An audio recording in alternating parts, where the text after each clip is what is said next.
How to create the Kraken account and access Kraken Pro. First of all, open the Kraken Pro app that you have already installed. Next, on the welcome screen, tap on Create Account. Enter your email address carefully as you'll receive a verification code to that email. Open your inbox, find the email from Kraken and paste the code into the app to continue. Then choose a strong password and select your country of residence. After that, you will be prompted to complete some basic security steps like enabling fingerprint authentication for added protection.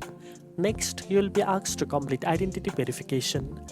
This usually involves uploading a photo ID and taking a selfie to confirm your identity. Once your account is fully verified, you will gain complete access to Kraken Pro. Now you can explore all the trading features, monitor real-time charts, and manage your portfolio directly within the app. Now you know how to create a Kraken account and access Kraken Pro. If you found this video helpful, don't forget to like, share and subscribe for more trading tips. Thanks for watching and I'll see you in the next one.